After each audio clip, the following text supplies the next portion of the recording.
I arrived on Desolation Moon 9 in a shuttle that stank of oil, penitent sweat, and stale incense.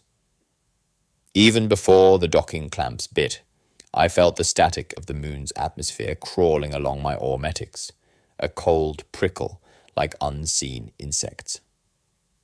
Through the viewport, the penal complex rose from the basalt plain like a cathedral half buried in its own shadow. St. Athanasius' deep Oubliette, the last destination for those whom even the Emperor's mercy could not reach. My orders were sealed with 3 wax sigils of the Ordo Hereticus.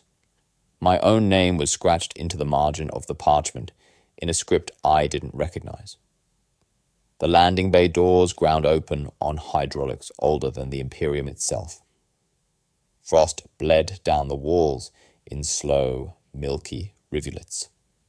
Every breath tasted of iron. The receiving servitors clanked forward on misaligned treads, their censers spilling cheap incense to mask the stink of 1,000 forgotten souls. The guards snapped salutes and muttered rote litanies against corruption, their eyes hollow with the kind of discipline that comes only from terror. I whispered the catechism of duty and stepped onto the stone deck. My boots rang a note that seemed to echo too long, vanishing down unseen corridors like a swallowed prayer. I had been prepared for screams. Penal installations sing with them like organs in a chapel. But what I heard through the vox made the back of my skull tighten. As soon as I keyed into the local frequency, a chorus erupted. Men, women, perhaps even children, all howling in overlapping pitches that formed no pattern but carried the weight of liturgy. The sound came not from the physical cells, but from dead channels in the system. The servitor monitoring the feeds continued its slow task, unaware, but my auspex spooled lines of red across its screen. The schematic showed nothing at those coordinates. According to the master plan, those cells had been bricked up 2 centuries ago after a mass execution. I requested confirmation. A junior arbitrator offered a shaking data slate and a nervous prayer. "Empty, interrogator," he stammered. "No life signs. No power." Yet the screaming persisted, climbing in pitch as though aware of my presence. My vox bead hissed and spat binharic fragments that should not have been possible on an unsecured line. For a moment I thought I caught my own ident rune embedded in the noise, as if the system had recognized me before I had arrived. The warden met me at the threshold to the inner corridors. A tall, emaciated man with tattoos of old imperial codes running like script across his scalp. He walked with the rigid precision of a man terrified of deviation. "We have maintained containment for 312 years, he recited. "This anomaly began only in the last cycle. It has grown louder." He refused to meet my eyes. I noticed his vox link was disabled, yet faint static leaked from it anyway, like the echo of some other conversation.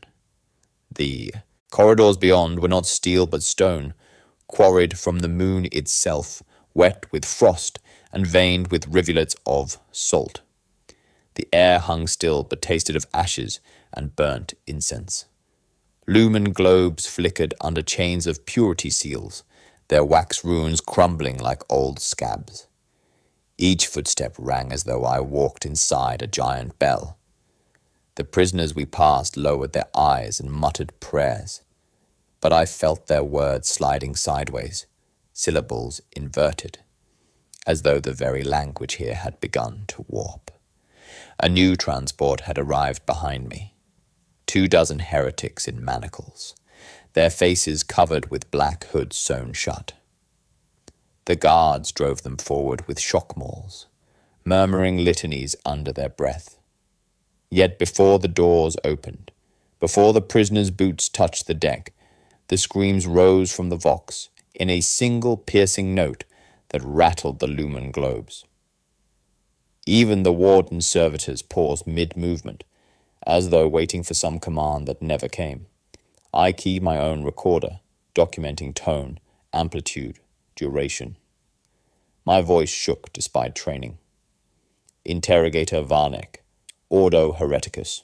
Arrival confirmed at St. Athanasius, Deep Oubliette. Anomalous auditory event ongoing. Source unknown. I added a prayer in low Gothic, partly for the record, partly for myself. The vox crackled once, and for a heartbeat, the screaming fell silent. In that silence, I heard my own name whispered from somewhere below. Not through the vox, not through any speaker, just a bare whisper curling up from an unlit shaft at the junction of the corridors. A draught of cold air rose from it, smelling of incense and coppery blood. My skin crawled as the name repeated, softer now, as if spoken by someone standing directly behind me. I turned, only the guards and their hooded prisoners, none of whom had moved. "Seal that shaft," I ordered, voice harsher than intended. The warden nodded, but his hands shook too badly to sign the warding runes. The whisper came again, drawn out like a thread. "Varnek." Then nothing, only the slow drip of frost water from the ceiling. I switched my vox to a secure channel. "This is Interrogator Varnek. I have arrived. I have heard the anomaly with my own ears. Immediate investigation warranted." My voice echoed in the shaft as though answered.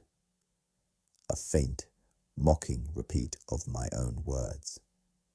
The lumen globes dimmed and flickered once, then steadied. The prisoners were dragged onward. One of them, blind under his hood, turned his head toward me and whispered something in a language older than Imperial records. My auspex picked up a spike at the same instant. A pulse from nowhere, like a heartbeat inside the stone. I thought of the cells that did not exist, of the coordinates blank on every plan, and felt the cold weight of my orders pressing against my chest. I stepped closer to the shaft. Its walls were slick with frost and carved with worn sigils I did not recognize. Far below, deeper than any cell block. A faint rhythm pulsed, not sound but pressure against my bones. As I leaned in, my name whispered once more, this time in my own voice. The guards called to me, voices tight with fear. The transport needed processing. Paperwork awaited, but their words blurred into a single anxious drone. All I could hear was that whisper, rising from the dark, calling me downward. I drew back, sealing the recorder. "The anomaly is real," I murmured, "and it knows my name." The whisper stopped. The screams returned, louder than before. The morning cycle in St. Athanasius Deep Oubliette does not begin with light, but with bells. 5 slow tolls vibrating through the stone like a heartbeat. I woke on the cot assigned to interrogators and scribes, already damp with frost, and recited the catechism of verification before unsealing my data slate. Orders clear, inventory the living, match them to Imperial sentence codes, confirm no unauthorized presence. Simple work on paper. Yet the screaming still coiled in the vox like a living thing, ebbing and flowing as if waiting for me to begin. The warden provided a retinue of 3 arbitrators, each with a lumen staff and a shock maul. Their faces were blank as wax masks. As we walked the first tier, I noted every anomaly. Cells bricked up, but still marked on the slate. Doors bearing seals older than the current governor's reign. And in one section, Sector Thali, the sigil of the Ordo Hereticus itself, burned deep into the metal like a brand. These were not the normal purity seals of day-to-day penitence. They were execution orders, locked into the prison's flesh. "Power feeds?" I asked. My auspex showed only cold stone. One arbitrator consulted a rune plate embedded in the wall and shook his head. No feeds, interrogator. These are mausolea, empty since the founding. Yet as I drew closer, my own instruments registered faint heat bleeding through the seals. Tiny pulses, like a heartbeat, inside a sarcophagus. We passed a line of 20 such doors. Frost steamed off them as if something warm pressed from within. The guards muttered the litany of sealed wards, a chant as rote as breathing. The air here felt heavier, damp with iron. Even the lumen globes flickered dull red, casting shadows like talons across the walls. I paused at one door whose sigils were nearly erased by time. Wax seals had peeled away. Beneath them, claw marks raked the metal from the inside. My auspex clicked once, then fell silent. The arbitrators avoided looking at it. Open a viewport, I ordered. Minimal breach. They hesitated but obeyed, prying a small inspection grill from the door. Inside, darkness swallowed the lumen beam. A smell rose. Old blood, oil, something sweet. On the floor, barely visible, were scratches scored into the stone. Not random, angled lines, loops, breaks, like data script. I knelt, running a gloved finger over them. Binharik, I murmured. An old dialect. I keyed the pattern into my slate. The translation program faltered, symbols glitching into inverted numerals. The arbitrators shifted uneasily. What does it say? One asked. I didn't answer. The program showed only fragments, coordinate, level, silence, 13. The last character blinked like a warning rune.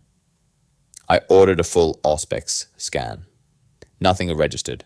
No mass, no life, no power. Then, as the scan completed, a single pulse of data burst across my console so violently it cracked the display's rune glass. My vox bead hissed with reversed litany for exactly 3 seconds. When it cleared, the slate displayed a set of coordinates deeper than any flaw listed in the warden's plans. I stared at the blinking characters. Level 13. Behind me, the arbitrators began reciting the litany of blind passage, an old guard's superstition against unseen corridors. Their voices overlapped with the distant scream still pouring from the vox, making a dissonant chord that pressed against my skull. I sealed the viewport and stepped back. The warden's voice rasped over the comm from the surface, distorted, as if spoken underwater. Interrogator Varnek. Status? I did not answer at once. My eyes traced the coordinates glowing on the cracked slate. A flaw not on any plans. A level no one should be able to reach. Prepare the lifts, I said at last. We're going down. The vox hissed once, then fell silent except for the screaming. The lift groaned like a living throat as it sank below the registered schematics of St. Athanasius. Each meter of descent felt like a year slipping off my bones. Frost crept across the car's riveted walls in veins crackling under the lumen lamps. The warden had refused to come. Only 2 arbitrators accompanied me now. Reth and Dagon, their visors fogging with each breath, shock mauls gripped like relics rather than weapons. My auspex showed no readings beyond void, but the hair along my forearm stood rigid as antennae. The shaft smelled faintly of incense and copper, a scent that should have been impossible this far down. Condensation dripped from cables like slow tears. The vox at my shoulder muttered, with static, but sometimes in the hiss, I caught syllables of high Gothic backwards, like prayers being reeled in instead of cast out. Each chime of the descent counter sounded softer than the last, as if the air were absorbing sound. We passed the marked terminus at level 12. Below that, only blank space on every plan. My slate flickered. Characters rearranging themselves into 9-pointed spirals before stabilizing. I whispered the catechism of unseen passage under my breath. Reth joined me, his voice cracked but steady. Dagon remained silent, jaw clenched. At last the lift shuddered and halted. No official deck awaited us. Only a round maintenance platform bolted to naked stone, frost-whitened pipes running like veins into the dark. A single archway gaped ahead, its surface black with old soot. Above, it hung a cracked plaque in rusted low Gothic. 13. Nothing else. We stepped out. The temperature dropped another 10 degrees, biting through my coat. Our lumen staves cut pale cones through a mist that tasted of salt and old blood. The floor beneath was not concrete, but rough-hewn stone, grooves etched like channels to guide liquid somewhere unseen. I kept my auspex raised. It stayed blank, but I could feel vibration underfoot. Faint, irregular, like a heartbeat buried in rock. The corridor bent sharply, and then we were staring down a passage lined with doors. Massive iron slabs bolted from the outside. Wax-sealed purity scrolls draped across their seams. Each seal bore the sigils of long-dead inquisitors and the year marks of crusades I'd only seen in archives. Some had peeled away to reveal the raw metal beneath, still dented by blows from within. "By the throne," Reth whispered, making the sign of the Aquila, his breath plumed into frost. "Who sealed this?" "Silence," I said, but my own voice came out thin. The walls absorbed it. We advanced. The seals cracked faintly under our passing, releasing a breath of warmth. My auspex spiked for an instant, then fell back to 0. In the background, the voxcasters we carried began to pick up a sound, not static, but chanting. Layers upon layers of liturgical phrases, unmistakably high Gothic but reversed, as though some vast choir spoke back to us from another time. The words vibrated in my skull, without entering my ears. Dagon stumbled, gripping his head. "It's in the teeth," he hissed. "Feels like they're singing through the fillings." I toggled my recorder. Interrogator Varnek. We have reached an undocumented level. Corridor lined with sealed cells centuries old. Vox receiving reversed litanies. Temperature dropping. The mist thickened until our lumen beams shone like drowned stars. I could no longer see the far end of the corridor. Each door we passed seemed to pulse faintly. Warmth leaking through iron. One seal hung by a single thread of wax, the parchment trembling as if in a breeze. There was no breeze. We halted at the midpoint. The chanting swelled. My auspex flashed a single glyph, life, then blank. I stepped closer to a door, laying a gloved palm against its surface. It felt warmer than my skin. I smelled incense and copper, stronger here, as though something had just exhaled.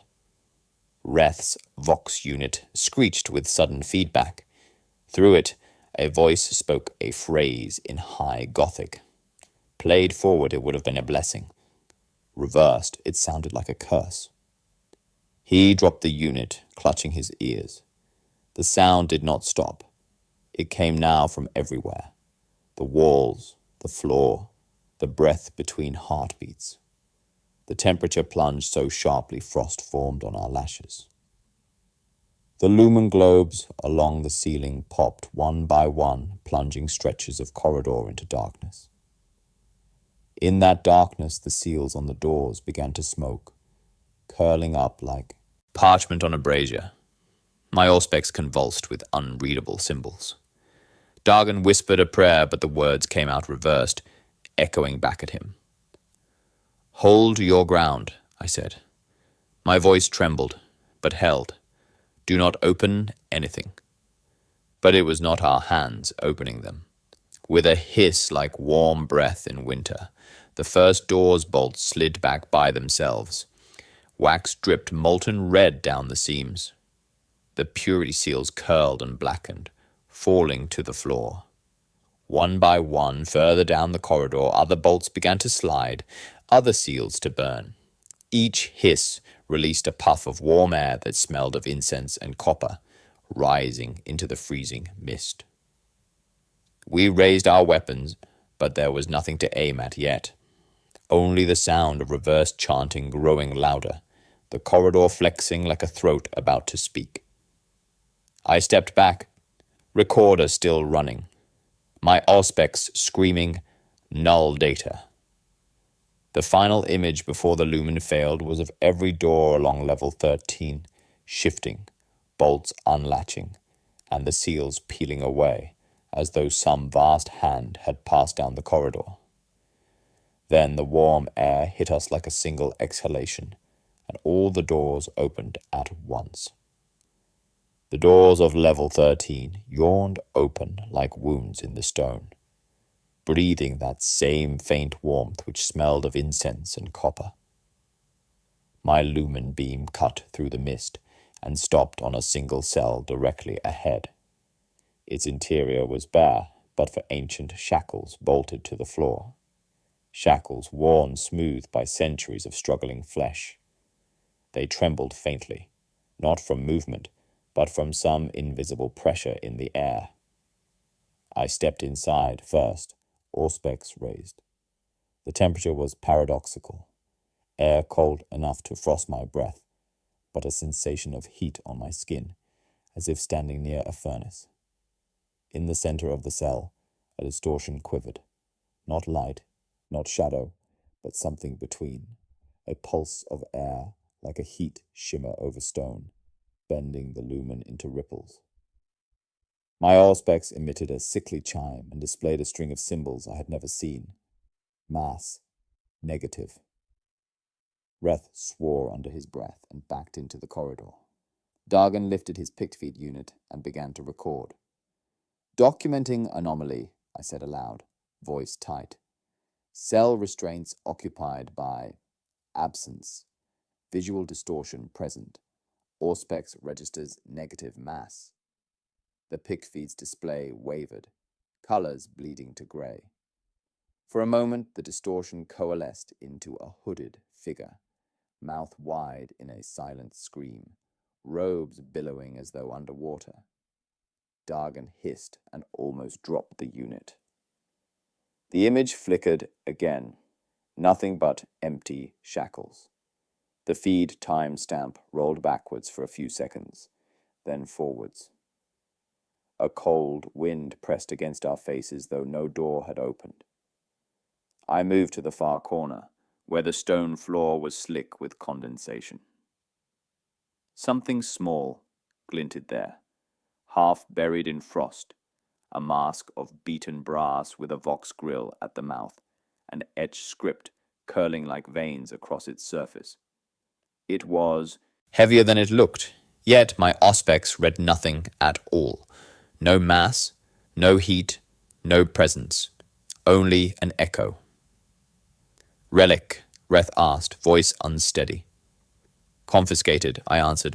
I lifted the mask with both hands, careful not to touch the grill. Its metal was colder than ice, but vibrated faintly, as though alive.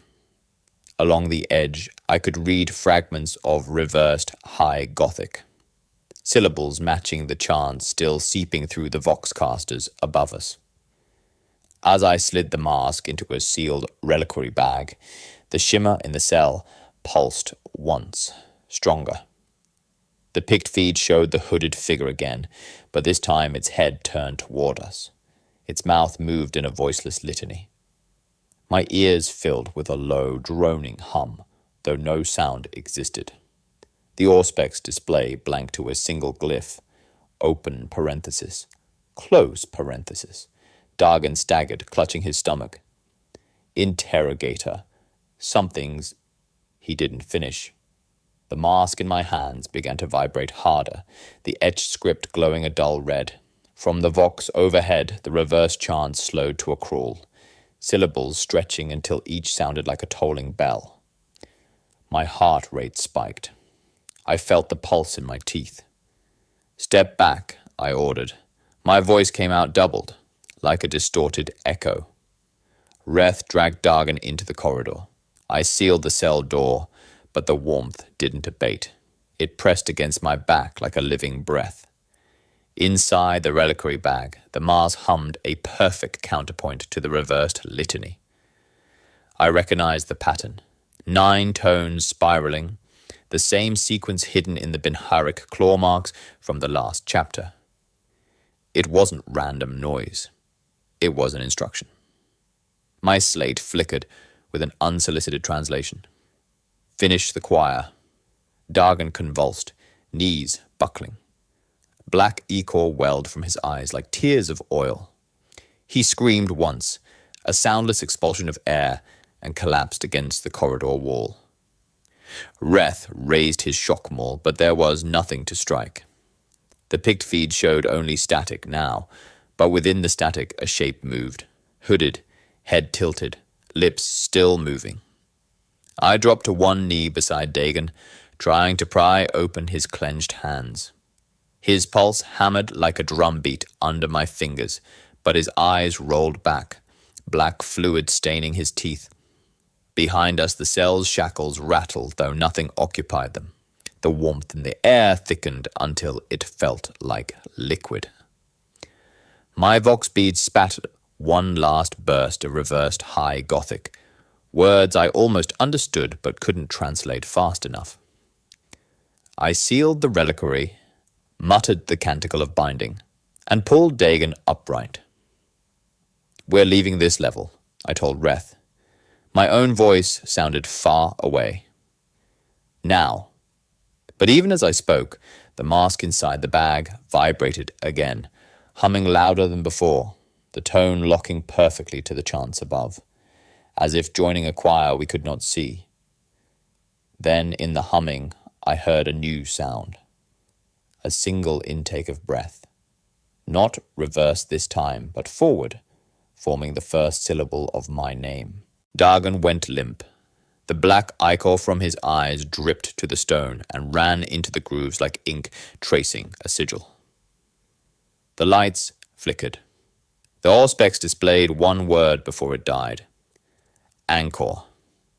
I gripped the reliquary, feeling the vibration pulse against my palms. And for the first time since arriving on Desolation Moon 9, I felt a genuine tremor of fear. Whatever had been sealed here was not gone. It was gathering. Lockdown hit without sirens. One moment the corridor's lumen globes glowed their faint, unhealthy orange. The next they snapped off, leaving only our staves and the mass faint, red etchings for light.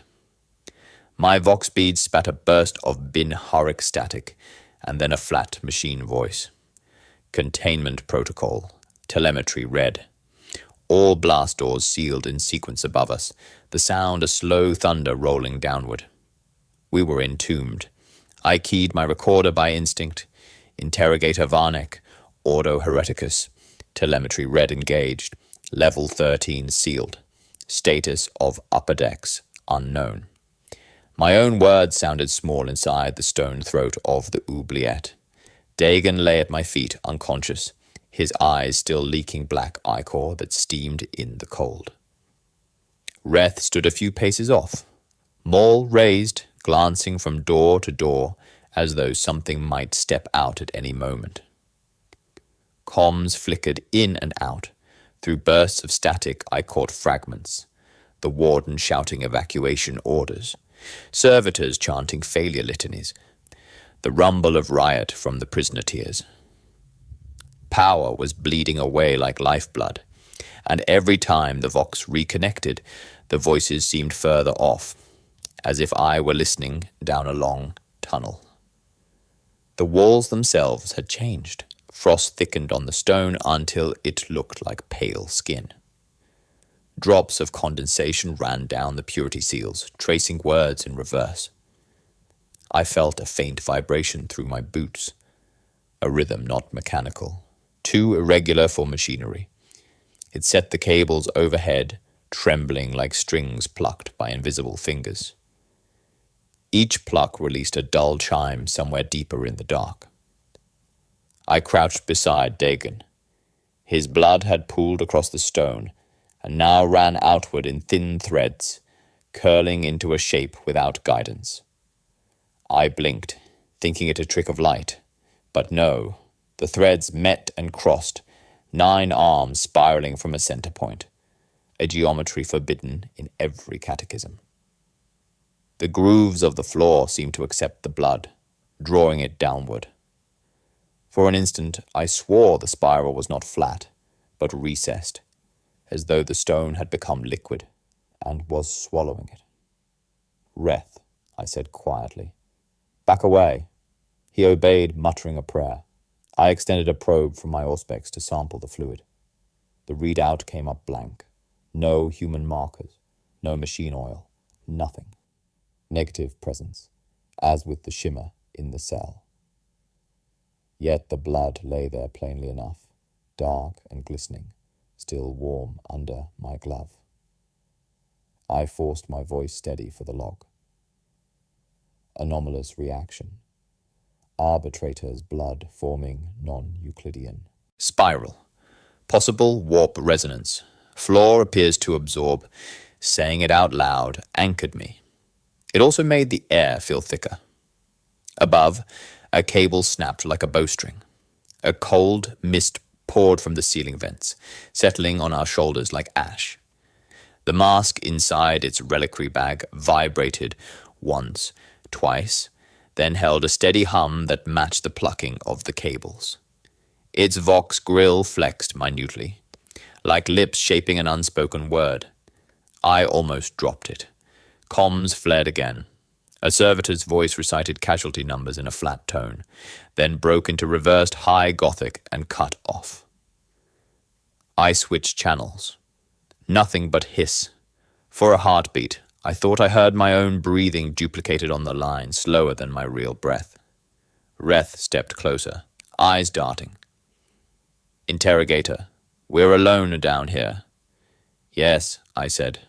"We are." The spiral widened. Drops of ichor from Dagon's lashes fell into it and vanished without ripple. The vibration underfoot deepened. A bass note felt rather than heard. Frost on the walls cracked and sloughed off in plates, exposing bare stone carved with sigils that had been hidden until now. Each glowed faintly in our lumen light. 9 pointed spirals nested like shells. My auspex screamed null data and shut itself down. For the first time since taking inquisitorial vows, I felt my training falter. This was not just a prison, but a choir engine, and someone or something was beginning to play it. I opened the reliquary bag. The mass lay within, brass dark as old blood, vox grill trembling. Its etched script no longer glowed but shifted, letters rearranging like insects. I raised it to eye level. Breath misted from its mouth grill, though no air moved inside. The hum resolved into a low note, then 2, forming the first steps of a litany I recognized. The same reverse chant from the vox above, slowed and deepened until it felt like a heartbeat. "Reth," I whispered. "Record this." He lifted the pick feed with shaking hands.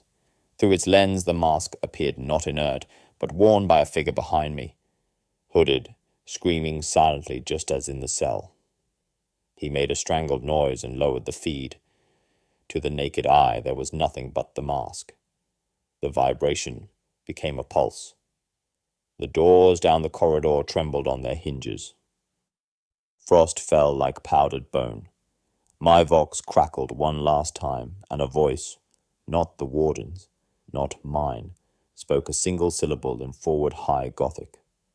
I didn't understand it, but my bones did. Then came the sound, a deep subsonic moan that seemed to rise from the rock itself, not air but pressure, pushing against our lungs. The cables above whipped like struck strings. Dargan's body jerked once, black ichor spraying the spiral and vanishing.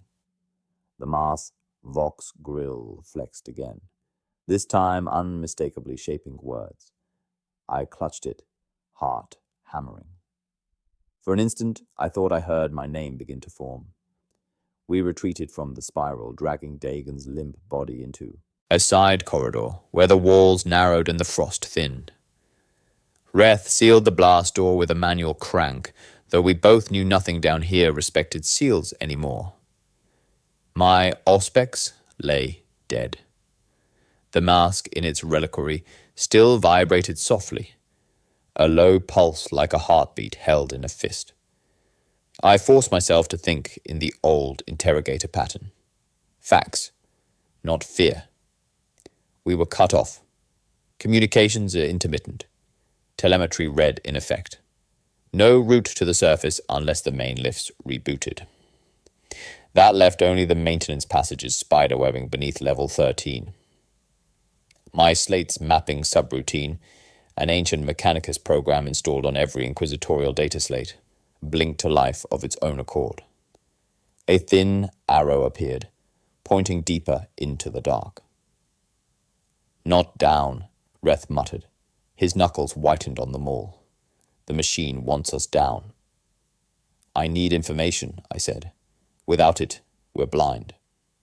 We followed the arrow to a recessed hatch, hidden behind rusted prayer plaques. Inside lay a narrow stair spiraling into a chamber like a collapsed archive.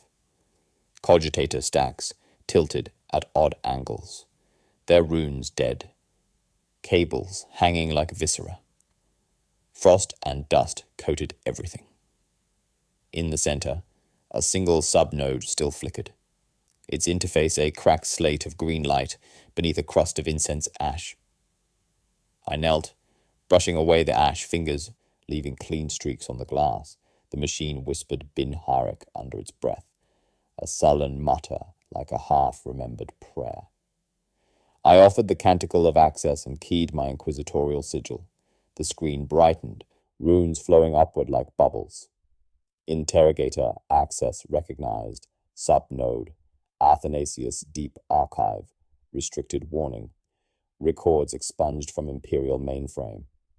I scrolled. Rows of names scrolled past. Men, women, regiments, entire sub-hive populations. Each listed as expunged but with sentencing details intact. None appeared on current rolls. Their crimes range from the profane to the absurd. Heresy, songcraft without license, whispering in forbidden geometries. The final column on every line displayed the same sigil we'd seen in Dagon's blood spiral, 9 arms curling inward. Reth leaned over my shoulder, breath fogging the screen. These people aren't in any census. No, I said softly. They've been erased. I opened one file at random. The text was fragmentary, patched from multiple dialects. Sentencing under Ordinance 113// choral silence. Subjects to be cast below. Sound to feed resonance. Choir to remain bound until recall. Another file elaborated. Experiment to weaponize warp harmonics. Failure. No survivors recorded. The date stamp was 312 years ago, the founding date of the Oubliette. As I scrolled further, a pattern emerged.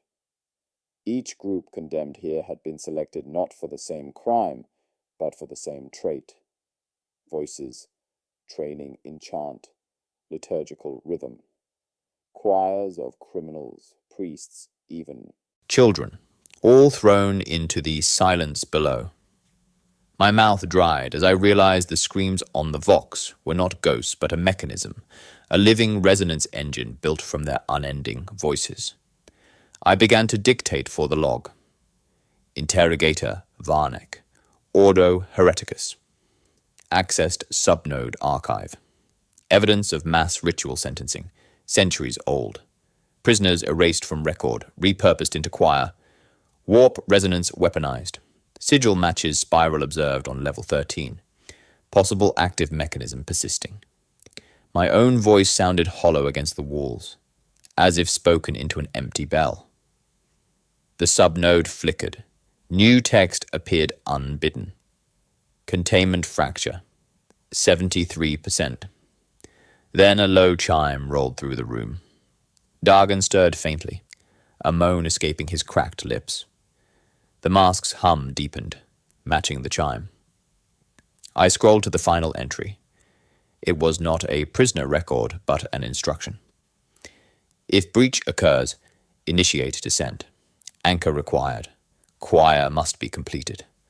The words pulsed red on the screen, timed with the mask's vibration. Reth backed away. We have to get out. This is a Mechanicus experiment gone wrong, not our concern. It's an inquisitorial black project, I corrected, which makes it exactly our concern. Before he could answer, the subnode's vox grill cracked open like a mouth. A voice spoke, not Binharic this time, but clean, high Gothic, female, formal, unhurried. Evacuation order in effect. All personnel to surface immediately. Reth exhaled in relief. But the voice continued, words dragging like hooks. Interrogator Varnek, descend further to contain. The screen went blank. The hum of the mask became a steady chant. Frost drifted from the cables overhead like falling ash. I stared at the dead terminal, at the arrow on my slate pointing deeper still. My own name hung in the air like a verdict. Down, always down. I left Reth with Dagon's limp body and the dead cogitator humming its last static prayers. Orders bound me tighter than fear. Containment had been spoken in my name. No one else was marked to descend. In the reliquary bag at my side, the mask vibrated faintly, a heartbeat against my thigh. I whispered the litany of single duty, sealing my own fate with each line, and stepped into the stairwell below the sub-node. The first thing I noticed was the smell. Not incense and copper now, but something thicker. Wet stone, burnt oil, and a sweetness like rotting fruit. Black condensation ran down the walls in ropes, dripping from sigils cut too deep to have been made by any human hand. My lumen staff cast a pale cone ahead. The beam seemed to flatten, as though light itself were reluctant to travel here. The steps were stone blocks, worn concave by centuries of feet that should not have existed. I began to count each step aloud, recording as I went. Descent initiated. Step 1. Step 2. My voice steadied my pulse. The walls responded with a faint echo, not the usual metallic. Repeat, but a low whisper in a different timbre, answering me as though a second Varnek walked just behind, repeating each word slightly off-pitch. I paused, turned. Nothing but the stair twisting up into darkness. I marked the step with a stick of chalk from my kit, a habit taught in the tunnels of Malith's moon. The white line glowed dimly under the lumen. I went down 3 more steps, turned back to check. The line was gone, stone smooth and wet as a tongue. I drew another mark, carved deeper this time. Again it vanished after a handful of steps, as though the stair itself swallowed all attempts at orientation. The mask in the bag hummed a note that rose and fell with my breathing. I tried to ignore it and kept counting. My boots splashed in shallow water. The handrail, if it had ever been one, was nothing but a carved groove slick with black condensation. Every 10 steps the walls narrowed, squeezing me inward until my shoulders brushed stone on both sides. Frost crackled on my gloves even as the air felt warm against my face. Whispers, layered thicker. Not just my own voice anymore, but fragments of liturgies. Trial transcripts. Pleas for mercy. I caught names from the erased archive murmured in my ear, each one followed by a sob or a laugh. Sometimes the whispers used my voice. Sometimes they used others. When I whispered silence, under my breath, the stairwell whispered it back in a child's tone, then in a choir's. I slowed, breathing through my teeth, muttering catechisms in counterpoint. Truth is duty. Duty is silence. Silence is the Emperor's wall. Each line repeated back at me in reverse order. Sweat, no condensation, collected on my skin in droplets dark as ink. I wiped my face. My glove came away streaked black. The auspex, strapped useless to my wrist, flickered once, displaying a vertical depth, reading -13.9, below the deepest schematic, beneath even the maintenance shafts. I began to feel the pull of gravity change, not stronger, not weaker, but angled, as if I were walking along the inside of a vast throat. The lumen beam trembled, scattering like liquid through the mist. I tried to anchor myself in procedure. Step count 312. Marking rune of return, I pressed my signet ring into the wall. The wax seal hissed against the stone, then flattened, runes smearing into nothing before my eyes. My breath came faster. I tightened the strap of the reliquary and pressed onward. After a time, I lost track of numbers. The stair turned back on itself, again and again, descending without end. My legs burned. My heart thudded in my ears. But then I realized the thud was not mine alone. Another heartbeat pulsed through the walls, slow and vast, timed with the mass vibration. The whispers rose to a susurrus, like wind through reeds. The air grew denser, warm enough to fog the lumen lens, but my breath came out in white plumes. Physics had surrendered. Then the stair ended. No door, no threshold, just an opening into a space so large my lumen failed to touch the far side. The air here was still, heavy with a smell like scorched parchment and cold brass. I hesitated on the last step. Recorder running. Descent complete. Location unknown. Chamber detected. I stepped down. Stone underfoot changed texture, ribbed and grooved like cartilage. My eyes adjusted, or perhaps the darkness itself lightened, revealing a chamber that could not exist. It was shaped like a cathedral turned inside out, vaults curling downward instead of up, columns growing from the ceiling to root in the floor, arches bent backward like broken wings. No lumen globes, no torches.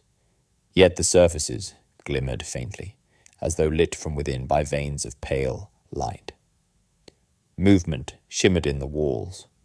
At first I thought it condensation sliding downward, but the ripples were rhythmic, like muscles flexing. The glimmering resolved into countless small shapes, maybe hands, maybe faces, pressing outward from within the stone and then sinking back. My stomach lurched as if I'd looked down from a great height. The whispers had stopped. In the silence, I heard only my pulse and the low hum of the mask. I drew it out of the reliquary. Its vox grill trembled as though tasting the air. For a moment, I had the impression it wanted to speak, but was waiting for me to listen. I lifted it higher. The etched script along its edge shifted, rearranging into the sigil of 9 arms curling inward. The chamber's glimmer brightened in answer. The shapes in the walls moved more urgently, like a crowd pressing at a window. My lumen flickered and died. Yet I could see. No source, no shadows, just a grey radiance that left everything colourless but clear. I reached for my recorder to note this impossible light, but my fingers shook too badly. A single drop of black condensation fell from the ceiling and landed on the back of my hand. It was warm. The mask vibrated once, a deep chord that echoed around the chamber without air. At the far end, if there was an end, a structure rose from the inverted floor.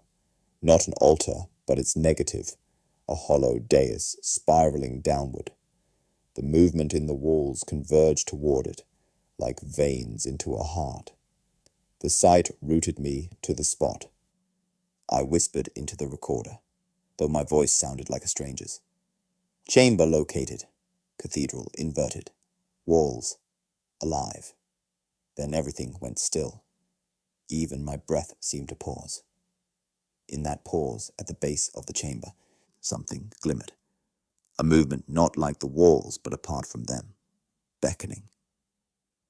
And the mask in my hands, without power, without breath, moved its grill as though to answer. For a long moment, I could only stand at the edge of the inverted cathedral, breathing its impossible air. No wind moved, yet my coat swayed as if in a slow tide. The mask in my hands vibrated so violently, I feared it might shatter its reliquary. I keyed my recorder with a thumb, slick from condensation. Interrogator Varnek. Descent complete. Entering unknown chamber. Impossible geometry. No visible light source. My own voice trembled. The walls did not echo. Instead, something deeper answered me with a low hum that rolled up through my ribs like a drumbeat under the floor. I stepped forward. The ribs of the inverted arches seemed to flex with each footfall, stone shifting subtly beneath my boots.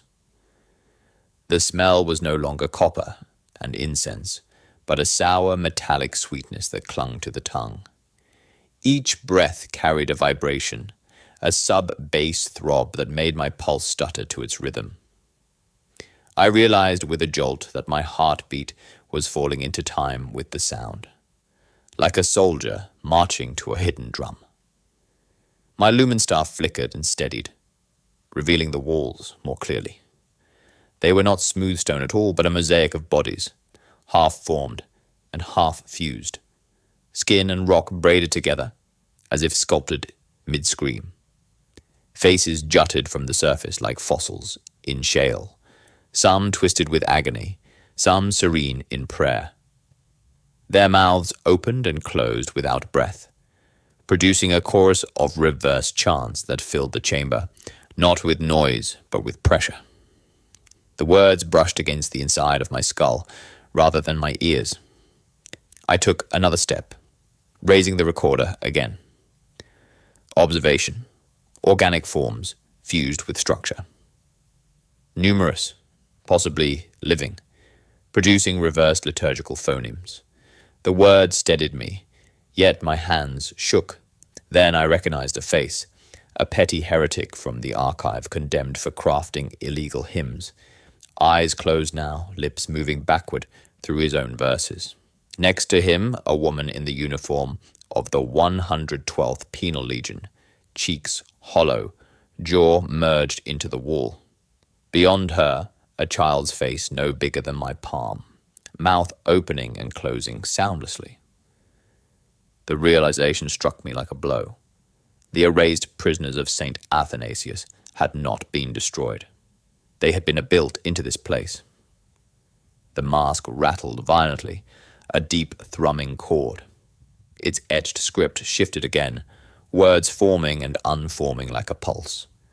I gripped it tighter, feeling the vibration travel up my arms into my chest, matching the chamber's rhythm. The walls brightened slightly, a grey phosphorescence rising from the fused bodies, as if they were reacting to the mask's presence. I stumbled closer, fighting the pull in my chest. Every face I passed seemed to turn fractionally toward me, mouths still chanting. My heartbeat quickened, but also slowed in some strange double rhythm. My vision blurred at the edges. I forced myself to keep dictating. Low-frequency resonance affecting cardiovascular rhythm, danger of sync. Attempting counter-litanies, I recited the catechism of the Emperor's silence under my breath. The chamber's hum deepened, almost amused. Something shifted in the wall ahead, a movement larger than the flicker of mouths. Stone bulged outward like wax near a flame, shaping itself into a new form. The mask in my hands shook so hard my teeth vibrated. I took an involuntary step back, lumen trembling. From the wall a face emerged. Not a stranger's, not a name from the archive, but a face I knew better than my own reflection. Pale, lined, eyes half-lidded but unmistakable. Inquisitor Halbrecht, my mentor, missing 10 years on the Fane of Moths. His features were drawn long by the stone, but still recognizable. His lips moved, forming words not backward, but forward. For the first time in this place I heard sound with my ears. Finish the rite. My breath caught. The hum of the chamber swelled until my bones rattled. All around, the half-formed figures opened their eyes. The reverse chant rose to a crescendo, words overlapping like surf against rock. The masked grill flexed once, shaping a syllable. I took a step toward the wall. Halbrecht, my voice cracked. The stone around his face pulsed like a living membrane. Black condensation dripped from his brow like sweat. Again his lips moved, louder now, the same words. Finish the rite. The chamber's light brightened to a grey-white glare without source. Every fused mouth opened wide, reversed prayers falling into rhythm with my heartbeat. The mask in my hands vibrated until my fingers went numb. I felt as if I stood inside a giant lung drawing breath to speak. I keyed the recorder with shaking hands. Subject Halbrecht, Inquisitor, appears integrated into structure. Vocalizing imperative phrase, my own words were barely audible over the chant. Mask resonating, pattern unstable. The walls rippled, stone and flesh flexing as one. The vibration deepened into a low, endless chord. My pulse faltered, then matched it. I gasped, clutching the mask to my chest, but the sound entered my lungs like air. The faces all around turned toward me, mouths opening wider. Halbrecht's eyes opened fully. Black irises glinted like wet stone.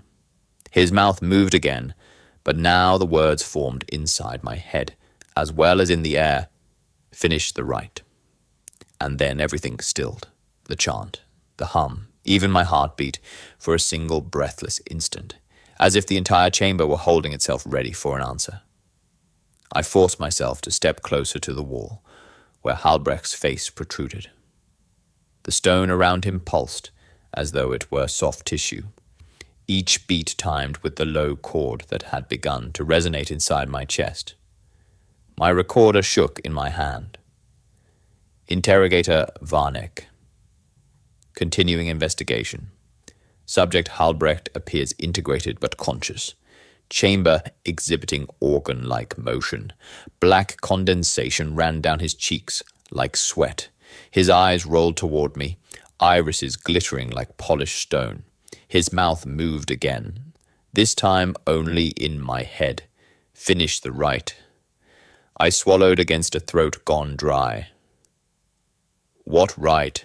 I asked aloud, voice rasping. The walls seemed to lean closer to hear. My boot struck something under the slime. I looked down and saw a corner of metal protruding from the floor, brass crusted with bone dust and scraps of parchment. Kneeling, I scraped it clear. The stone resisted like scar tissue. Underneath lay a Mechanicus console, its screen cracked but alive, flickering pale green runes through a crust of dried incense. Cables like veins disappeared into the walls of bodies. I brushed my glove across the display. Binharic characters scrolled up, like bubbles rising from a deep trench. RES 0NAN CE Protocol SIGM. A containment requires completion. I stared at the message, my pulse matching the scrolling runes. The mask in the reliquary vibrated harder, humming a low note that the console speakers echoed back. The two sounds interlocked into a single tone that rattled my teeth. Observation, I dictated. Mechanicus console detected beneath chamber. Ried's containment requires completion. Resonance protocol Sigma active. Possible control nexus. My own words steadied me, but my hands still trembled. I scrolled further. Fragmentary schematics appeared. Choirs of prisoners wired into a spiral engine. Their screams fed through harmonics to create a cancelling wave against something labeled Imperium breach. The final line blinked in Binharic, control relic required for harmonization. I looked down at the reliquary bag on my hip.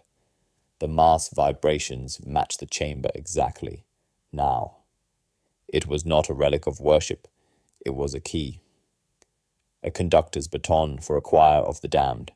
The walls flexed again, a visible undulation running up the inverted arches. Skin stones stretched and contracted, like lungs drawing breath. A gust of air, warm and wet, brushed my face as though the cathedral had sighed. Every fused mouth opened wider. The reverse chant rose, layered and complex, like an orchestra tuning before a symphony. Halbrecht's body shifted in the wall. His shoulders emerged farther, hands fused to the stone like roots.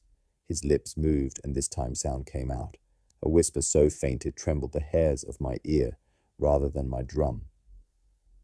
Wear it. I can't, I whispered back, not sure to whom. If it's a control, it's also an anchor. His eyes focused on me, bright and wet. Anchor, he agreed. Or conduit. Finish the rite.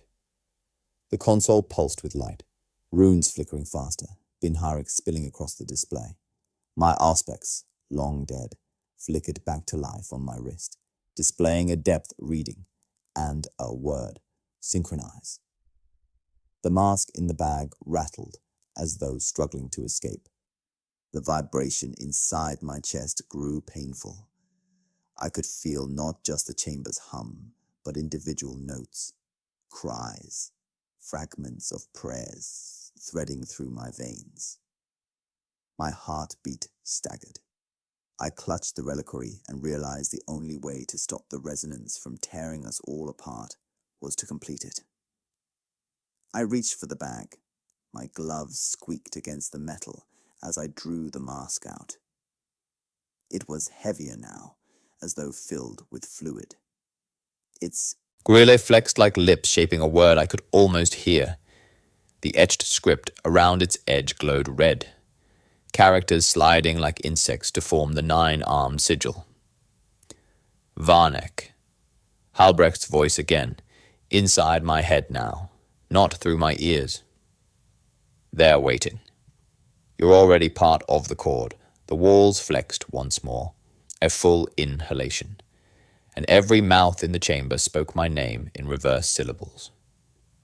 The sound did not enter my ears but my bones, vibrating them like tuning forks. My knees buckled. The mask trembled in my hands like a living creature desperate to breathe. I keyed the recorder with a shaking thumb.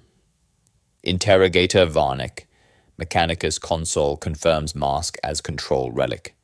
Chamber responding. Subject Halbrecht urges. Wear it. My voice fractured under the pressure. Resonance at critical threshold. Attempting. I couldn't finish. The chord deepened into a note so low it was felt rather than heard.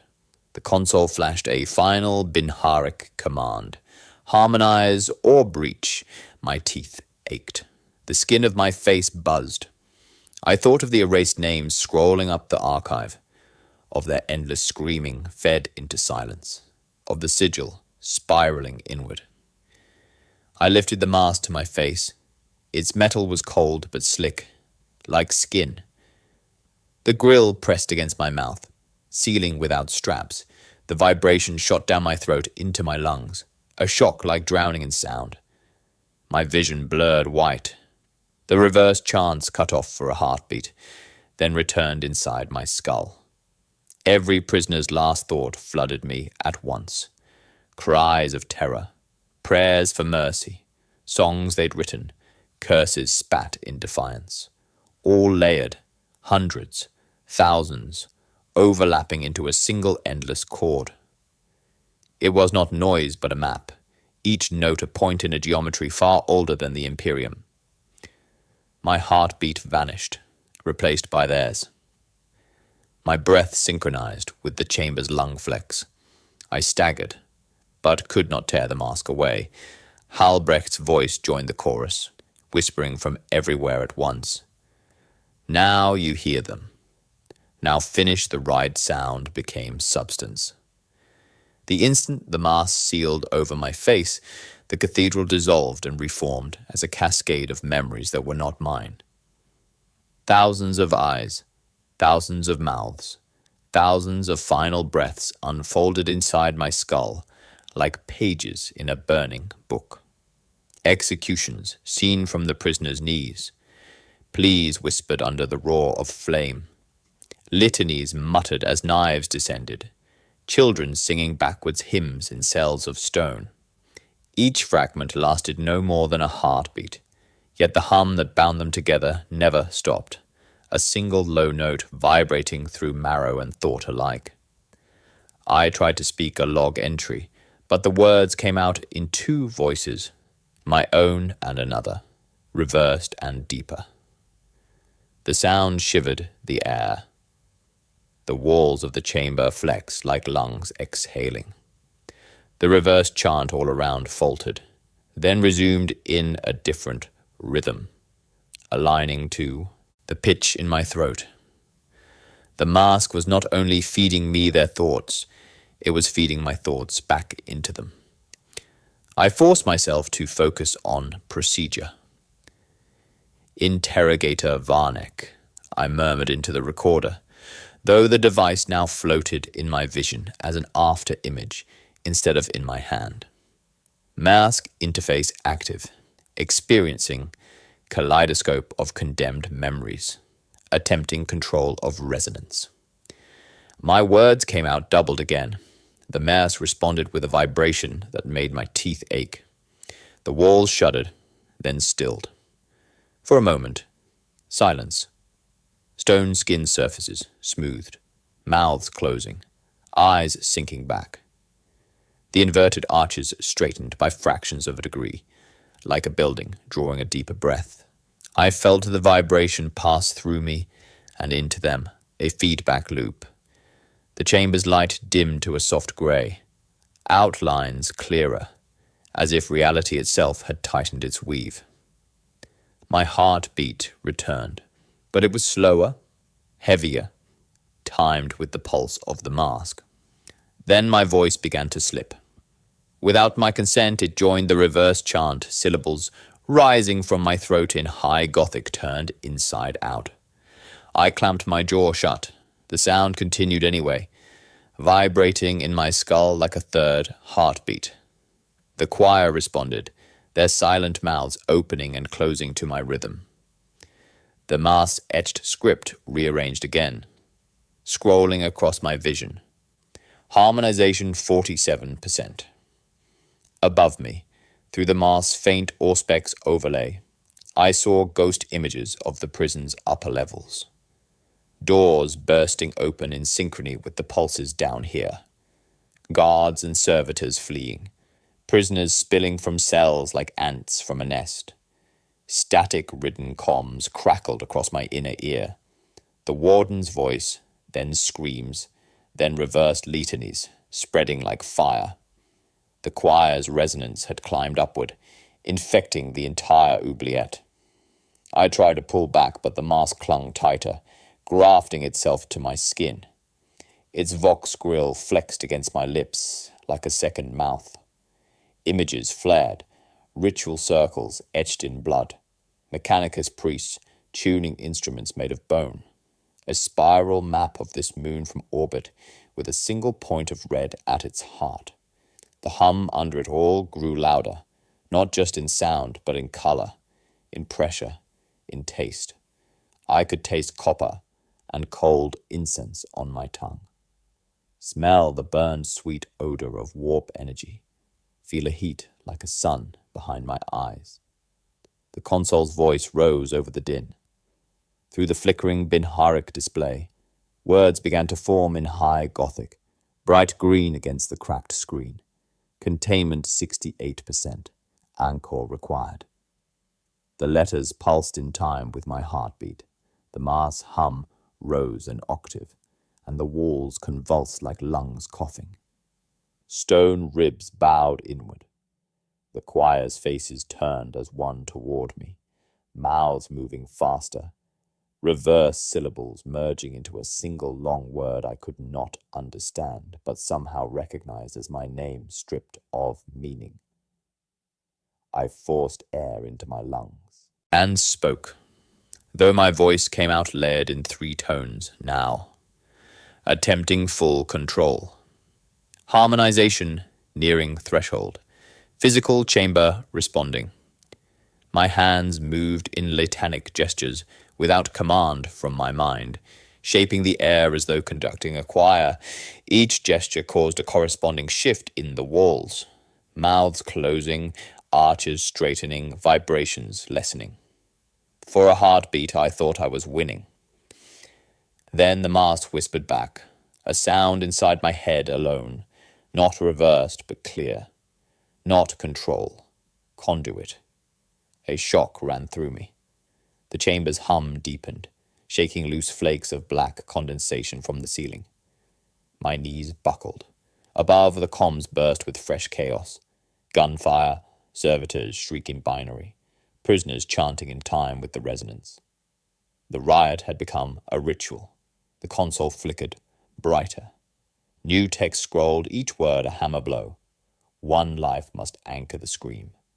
The letters pulsed once, twice, then froze. My breath caught. The masked grill pressed tighter to my mouth, vibrating with a note like a question. Around me, the choir's faces stared, mouths open, but silent now, waiting. Halbrecht's half-fused body shifted in the wall, eyes glittering black. His lips formed words without sound. In my head, his voice came as a whisper. Anchor or breach. Choose. My heart slammed against my ribs, still synced to the mask's pulse. The air was heavy as liquid. The walls flexed once more, a slow inhalation before a scream. My recorder, still clutched in my hand, hissed and died. On the console, the final instruction flashed again, brighter this time, the runes crawling off the screen like insects. One life must anchor the scream. The console's green runes still burned into my vision, even after I turned away. One life must anchor the scream. The phrase pulsed in time with my heart, and I realized the mask was no longer vibrating, but breathing. Each rise and fall matched the chamber's flexing walls, as if we had become a single organism, waiting for a final act. I tried to speak a log entry, but my voice came out doubled, one tone forward, one reversed. Interrogator Varnick. Resonance protocol Sigma at critical stage. Console demands anchor. Evaluating options. My throat ached. The masked metal tasted of copper and oil. The faces in the walls watched silently, mouths still open, eyes black and glistening. In my mind's eye, the archive scrolled again. Choirs condemned, their voices weaponized, the instruction to complete the harmony. If an anchor was needed, it had always been a living soul to fix the resonance, a keystone in a bridge of screams. Without it, the chamber would rupture, the resonance spreading upward until Desolation Moon 9 became nothing but a single note ringing across the void. My first instinct was duty. Anchor equals sacrifice. The Inquisitorial Catechism allows no ambiguity. Contain the breach at any cost. My own life was the obvious offering. Yet the mass pulse felt like a question, not a command. In the back of my skull, a second thought grew. Exterminator's coordinates.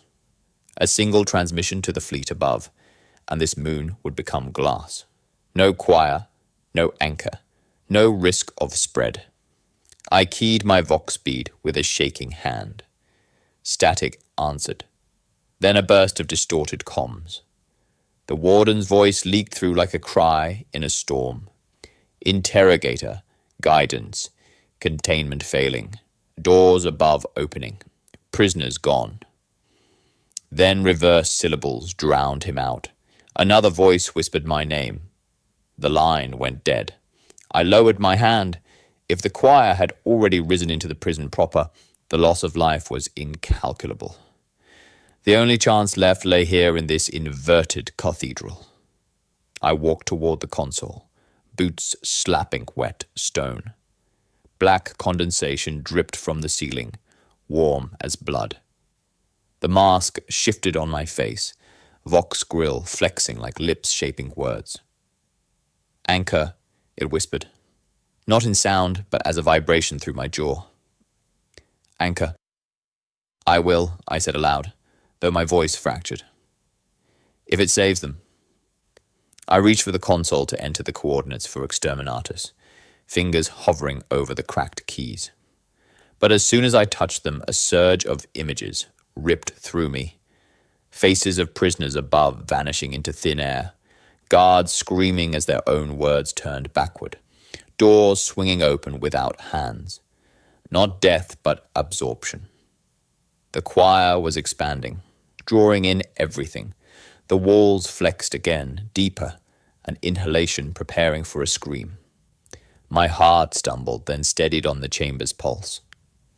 I could feel the choice tightening around me like a noose. Sacrifice myself, here and now, or risk an uncontained breach that would consume the fleet above before any torpedo could fall. Movement at the far edge of the chamber caught my eye. Through the grey glow, a figure staggered, a lone arbitrator in tattered armor, helmet gone, face pale with frost. His eyes were wide and glassy, lips moving in silent prayers. He stumbled across the ribbed floor toward me, one hand reaching out as if for help. I took a step toward him. Stop, my voice echoed in two tones. Stay where you are. But he kept coming, knees buckling, gaze fixed, not on me, but on the mask. The mask moved on its own. Without my command, its vox grill turned toward the arbitrator, like a predator scenting prey. A tremor ran through the chamber. The faces in the walls opened their mouths wider, reverse syllables rising like wind through a canyon. The arbitrator froze mid-step, body rigid, arms outstretched. No, I whispered, but the mask tightened against my skin, humming a chord that resonated with his bones. The console flashed new runes, brighter than before. Anchor located. The chamber's light dimmed to a pulse timed with his heartbeat. My hands moved as though someone else were guiding them, raising the mask's grill. Toward the arbitrator. He gasped, a thin wail escaping, and black condensation began to drip from his eyes. I fought to tear the mask away, but it held fast. The faces in the walls all turned toward us, mouths open in perfect O's, reverse chant building to a single note. The arbitrator's boot slid on the wet stone as an unseen pull dragged him closer. Anchor of flesh, the mask whispered inside my skull. The console's runes froze on a single command, pulsing with each breath. Begin harmonization. I reached for the vox to call the fleet, but my hand would not move. The arbitrator's eyes locked on mine, pleading silently as he trembled against the invisible grip. The chamber inhaled, and the mask turned fully toward him, locking him in place. The arbitrator's eyes were wide with animal panic, his body rigid as the mask's unseen pull held him in place. I lunged forward, trying to break the connection, but the chamber shifted before I could reach him. The inverted cathedral groaned like a hull under pressure, arches bending inward until the space felt half its former size. Ribs of stone flexed and sealed like a sarcophagus, preparing to close. Interrogator Varnek, I gasped into the recorder, voice doubled. Attempting to disengage anchor candidate. Chamber contracting. My words echoed back in reverse tones. The arbitrator's lips moved, but no sound emerged. Black condensation streamed from his eyes and nostrils, pooling at his feet. The console's runes pulsed brighter, green sliding to crimson. Harmonization initiated. I grabbed his arm. His skin was hot and slick, like fevered wax. "Fight it," I said. "Recite the creed." But the chamber's hum swallowed my words. The reverse chant built into a climbing scale that pressed on my teeth, my inner ear, my lungs. My auspex read nothing but null values scrolling faster than my eyes could follow. The mask vibrated harder. Vox grill flexing as though speaking to someone else. I tore at the straps, but there were none. It had fused to my face. Each tug sent a pulse of pain down my jaw. My own breath came out doubled. One tone mine, one the choir's. The arbitrator convulsed. Blood mist sprayed from his ears and mouth, atomizing into the air. The sound was becoming more than sound. Ultrasonic pressure, driving fluids out of flesh. My own eardrums rang with a pain like needles, but did not burst. The mask was shielding me, or transforming me. I dragged him toward the console, boots slipping on the slick stone. The chamber's ribs bent closer, sealing us in a narrowing throat. Faces in the walls opened their mouths wider than human jaws should allow, reverse syllables streaming from them like black threads. The inverted arches pulsed, drawing air in, then expelling it as a hot wind carrying the stench of copper and incense. I tried procedure. Initiating counter-litany, I muttered, though my voice fractured into two streams, one forward, one backward. I began an improvised prayer, splicing military command phrases with scraps of catechism. By protocol, Sigma, and the throne's will. By bolter, by flame, by silence. We hold the line. We hold the line. The words vibrated in my skull, feeding back into the chant. For a moment, the ultrasonic pitch dipped. The arbitrator's eyes flicked toward me as if hearing. "Stay with me," I shouted. "Anchor me instead." My own skin crawled as the walls pressed closer. Frost cracked and sloughed off, revealing layers of slick grey tissue beneath the stone. I realized the chamber was not closing on us mechanically, but growing, reshaping, sealing the ritual space. The arbitrator sagged in my grip, blood still misting from his ears. The console flashed new runes, anchor destabilizing. The mask hissed against my lips. "Anchor, anchor." The whisper vibrated, now inside my chest. I felt a new pulse beating under my skin, not my own. Like a second heart, I staggered back, drawing him with me, trying to break the invisible thread. My hands left smears of black condensation on his armor. The sound rose again, a keening note so high it scraped thought itself. My recorder fritzed and died. Its last entry a burst of reversed syllables. My own prayer faltered. The two voices spilling from my throat began to separate. One forward, one backward, overlapping but out of sync. I could feel my tongue moving in patterns I did not choose, shaping reversed high Gothic even as I tried to speak Imperial. My teeth ached. My vision shimmered at the edges. Then the pain started, not external, but internal, a crawling along my arms where the gloves met skin. I looked down. Pale ridges were forming beneath the flesh, hardening, calcifying, like the stone-fused bodies in the walls. Black condensation beaded on my forearms, dripping into the grooves like ink. My fingertips whitened, nails turning brittle and translucent. "No," I whispered. But both voices said it, one forward, one backward. The chamber responded with a shudder, reverse chant rising to a scream. Faces in the walls leaned closer, mouths stretching impossibly wide. The arbitrator twitched once and went still. Eyes rolled back, body stiff as a statue. The console flashed crimson runes I could barely read. Anchor transferring.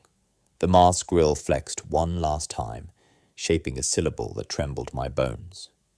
I tried to tear it off, but my fingers left gouges in its metal, instead of finding purchase.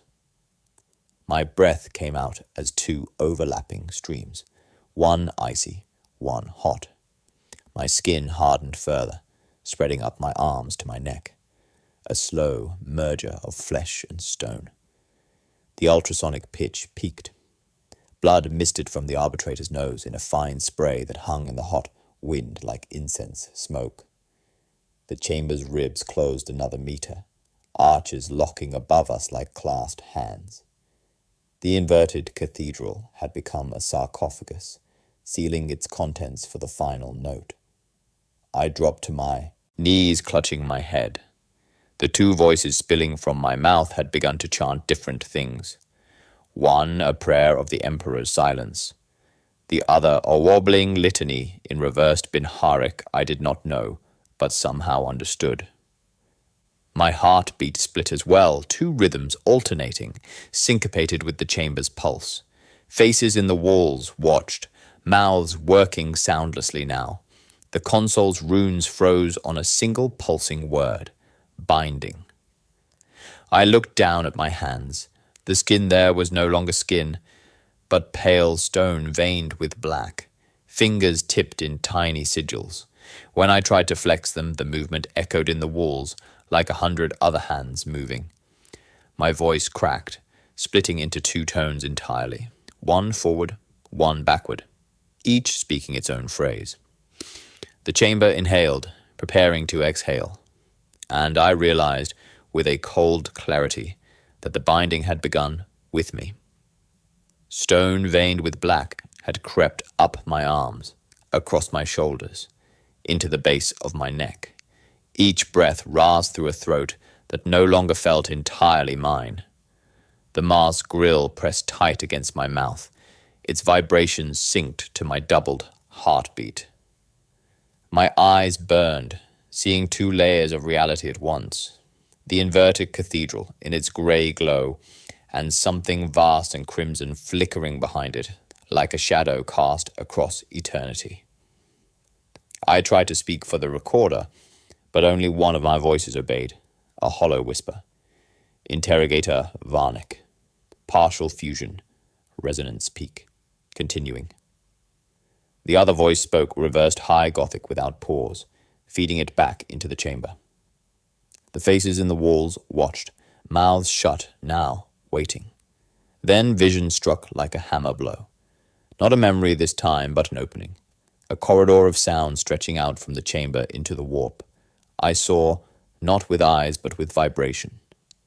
The Oubliette was no prison. It was a throat. Every erased soul had been arranged like an organ pipe, their screams tuned to shape a single frequency. The mask was the mouthpiece. And behind it, breathing through the throat, waited a thing older than the Imperium. No shape, no name, only resonance. It showed itself as music, chords too wide for a human ear, harmonics glittering like ice fields, bass notes that bent gravity. It pressed images into my skull, arches of black stone across dead stars, fleets frozen mid-void, choirs of children singing themselves into ash. Containment is completion, the Mechanicus had written. But this was not containment. This was a seed. I felt its will, or perhaps its question. Finish the rite as you're told, bind us again, and the song ends here. Or sing differently, and the song expands. Become the anchor, not of silence, but of echo. Survive, become more. A tremor ran through me. The calcified ridges along my arms pulsed like veins. My second heartbeat sped up, eager. My first lagged behind. The mask whispered inside my head in a dozen voices at once. Condemned souls.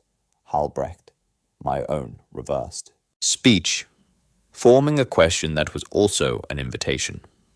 I saw the moon from above.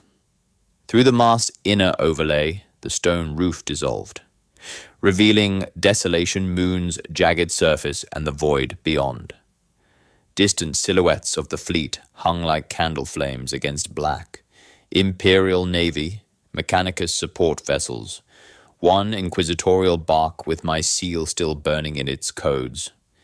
They glowed faintly in the resonance, each a possible pipe in a greater organ. My doubled vision showed me two futures. In one, I completed the containment. The choir collapsed inward, resonance sealed. Desolation Moon left a dead husk. I died, an anchor of flesh, and the fleet above survived, but remained blind to what lay beneath the warp's skin. In the other, I shifted the chord. The oubliette became an opening, a weapon or a beacon. The choir's song would rise into the void, consuming or converting everything it touched. And I would live, changed, but alive, its conduit. Duty warred with curiosity, with fear, with the strange exhilaration of the hum inside me. My fingers twitched over the console's cracked keys. My doubled voice spoke two litanies at once. One the Emperor's creed, one a hymn I did not recognize. Both matched the chamber's pulse. Halbrecht's face stirred in the wall, black irises glinting. His lips moved, but no sound came. Inside my head I heard him. Choice. The walls flexed outward, like lungs at the edge of a scream. The console's runes scrolled faster, a blur of Binharic and High Gothic. Harmonize or expand. Anchor ready. I raised my gaze to the ceiling, to the vision of the fleet above. Tiny lights against the void. Could any of them hear the reverse chant already? Could the song be rising into their hulls, into their hearts? My second heartbeat thundered at the thought, eager. My first faltered again. I pressed one hand to the console, the other to the mast's grill. The metal was warm now, almost alive. In my mind, the resonance entity's voice swelled into a vast chord that felt like hands opening. It did not threaten. It invited. My procedural voice tried one last time. Interrogator Varnek, Ordo Hereticus. Ritual requires anchor, options, containment, or communion. My reversed voice overlaid it with a hymn of assent. The faces in the walls leaned forward, eyes alight, mouths quivering. I had always been an interrogator, always the one to pry truth from silence. Now silence itself waited to be interrogated, and answered. The console steadied, runes freezing on a single prompt. Transmit coded phrase to fleet. I realized my vox was still live, channel open to the bark above. Static hissed faintly, the last remnant of the warden's pleas. The mast's inner overlay displayed a string of characters I didn't know I'd entered. A phrase shaped of Binharic and High Gothic, backward and forward at once. My two voices whispered it under my breath, a litany and a curse. My finger hovered over the transmit rune. The fleet's silhouettes glimmered in my doubled vision, waiting. The chamber inhaled, every fused body leaning toward me as if to listen. The entity's chord swelled, neither command nor threat, but a question. I pressed send. The coded phrase left my lips, and the vox simultaneously. A sound I did not recognize, but which felt inevitable, like an echo returning to its source. Sirens rolled across Desolation Moon, 9 like an ocean of metal voices. In the control spire above St. Athanasius' deep oubliette, the warden's hands shook over a dead vox panel as red runes blinked out one by one. Beneath him, kilometers of rock vibrated with a pulse too deep to be seismic. Alarms howled in the barracks. Servitors clanged from their docking alcoves. Prisoners screamed, then fell silent, as doors unlatched without power. Outside, on the basalt plain, tremors opened hairline cracks. Frost geysers burst from the fissures. Every ship in orbit registered the moon's frequency, climbing past normal tectonic limits. Tech priests whispered Binharic prayers over flickering Auspex screens. A column of light, perfectly straight and soundless, erupted from the Oubliette's central shaft, white at its core, edged in grey like ash lifted from a pyre. Telemetry red to black, a comms officer said hoarsely on the inquisitorial bark. We're losing them. His words dissolved into static. I am inside the cord. Varnek's inner voice pulsed through the mask, not spoken, but thought. Everything they ever screamed moves through me now. The arbitrator's body was a rigid column of flesh beside him, mouth open, eyes blank, yet still pulsing with the same vibration. Around them the inverted cathedral collapsed inward, arches folding like wings. Stone ribs flexed and locked. Air fled in a silent wind. The mass metal was no longer cold, but molten with resonance. Each pulse up Varnek's spine carried fragments of the condemned. Prayers, curses, children's lullabies sung backward, spinning into a pattern like a spiral galaxy. His doubled heartbeat had merged with the arbitrator's. Their pulses alternated, creating the counternote the chamber demanded. Hold it, he told himself. Hold it steady, or it will spread. His hands rose of their own accord, shaping latanic gestures that pushed waves of invisible pressure through the walls. Faces sank back into the stone, mouths closing. The reverse chant began to unwind, syllables breaking into single notes, then into breath. Above, on the surface, alarms died mid-wail. A stillness fell over the compound so deep, guards dropped their weapons as if deafened. The column of light thickened, rising kilometers into the void without noise or heat. Ships in orbit adjusted course automatically, sensors blind. The warden keyed the master comm one last time. Interrogator Varnek. What are you doing down there? Only static answered, then a single reverse syllable that might have been his name. Varnek felt the Oubliette's throat closing around him. Stone pressed his shoulders, ribs of flesh rock contracting like a lung exhaling its last breath. The console dissolved into a haze of runes that spiraled upward like embers.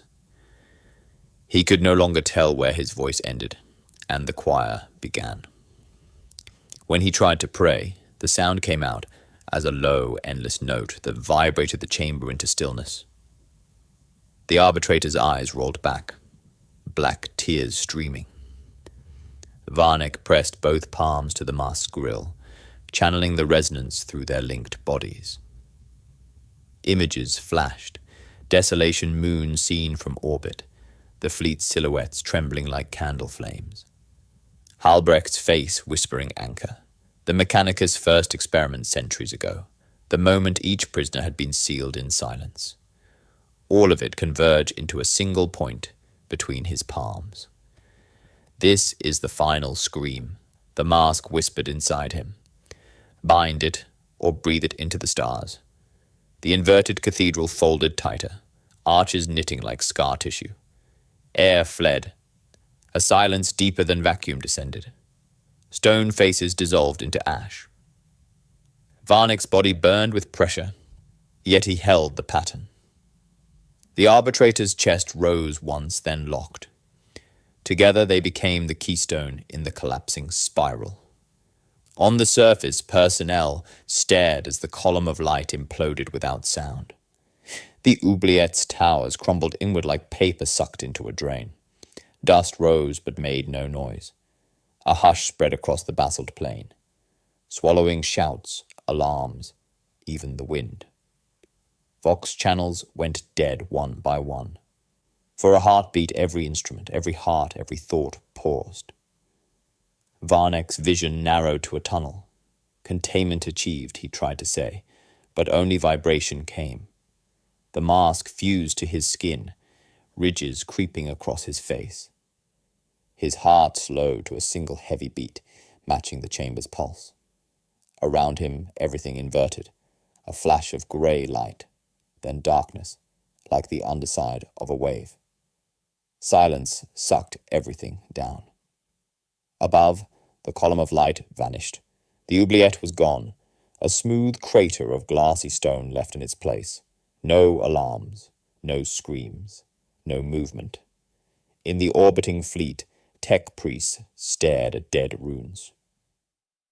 All signals ceased, a comms officer whispered, even telemetry.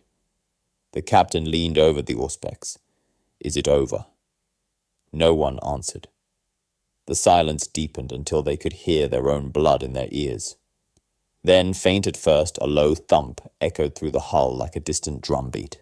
Once, twice, again. It came not from their instruments, but from the moon itself. An infrabass heartbeat rolling across the crust of desolation. Moon 9, too slow for any machine, but unmistakably alive. Entry 1. Approach complete. Shuttle descended through a dust-laden atmosphere. No signals from surface. Landing site coordinates match those supplied in sealed orders by interrogator Varnek. Oubliette structure. Appears collapsed. No surviving personnel detected on Auspex. Atmosphere temperature -47. Windless. Our boots crunched on glassy rock that should have been a prison tower. Instead, a crater yawned where St. Athanasius had stood, edges fused smooth as melted bone. No scorch marks, no impact. Just an absence. Inside the perimeter, we found stairs descending a few meters, and then nothing. Passages ending in blank stone. No doors, no cells. The Auspex showed clean tunnels carved as if yesterday, free of debris or residue. Not a single human trace. No blood, no chains, no signs of riot. It was as though a hand had wiped the slate. We split into 3 parties, documenting. My team found a circular chamber at the deepest accessible point. Smooth floor, pale grey walls. Temperature rising toward the center. There, embedded flush with the stone, lay a single object. A reliquary mask of beaten brass, its vox grill fused into the floor, as if grown there. No straps, no seam. The metal faintly warm despite the cold air. Etched script circling its edge unreadable. Characters slid under the Auspex lens like insects avoiding focus. Audit Tech Adept Siros attempted removal. His servo arm met invisible resistance, cables shuddering as though pushed back. The Mars grill flexed once, too quick to be certain.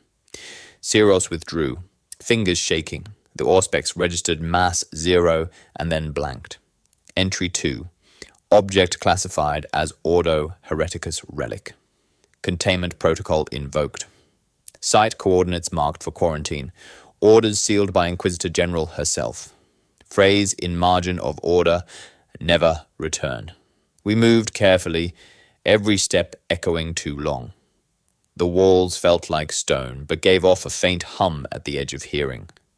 Tech adepts placed purity seals around the mask, litanies intoned, incense burned.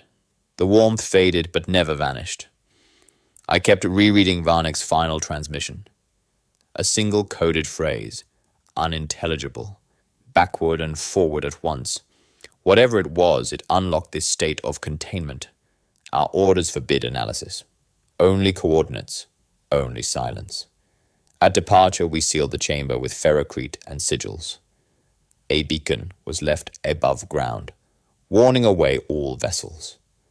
The shuttle's engines lifted us through grey dust toward the waiting bark. On the ascent, I made one last note. Entry 3. No trace of interrogator, Varnek. Prison and personnel erased. Reliquary mask left in situ. Site designated null choir. Recommend no further study. We strapped in. The hull rattled under a wind that hadn't been there on arrival. Instruments blank, but every hair on my arm stood on end. The pilot muttered a prayer over the controls. For a moment, the shuttle's cabin filled with a faint, low-frequency thump. 1 beat, 2, too slow for machinery. When I asked, no one else admitted hearing it. Above the moon, the fleet drifted in patient orbits, still blind on sensors. We docked with the command deck. Tech priests downloaded our logs into sealed archives, intoning the writ of quarantine. I stood at the bridge viewport, watching the crater shrink below. It looked like an eye closing. Then the Vox unit at the comm station crackled. No signal was expected. A thin whisper emerged, reversed syllables almost a breath. It repeated, forming the name of our ship, but backwards. Each letter dragged like a hook. Reverbs. Reverbs. The comms officer frowned, tapping dials. Must be interference, he said, but his voice trembled. The whisper continued, soft but insistent, like someone speaking just behind the hull. I closed my eyes and listened. Beneath the reversed syllables, I thought I heard another sound, a low, heartbeat-like thump rolling through the decks, timed with our engines. Once, twice, again. Final entry. Departure authorized. Quarantine beacon active. Site coordinates marked. Containment maintained. We left Desolation Moon 9 behind, but the whisper rode with us, faint in every Vox check, syllables slowly aligning with our own voices. No one spoke of it.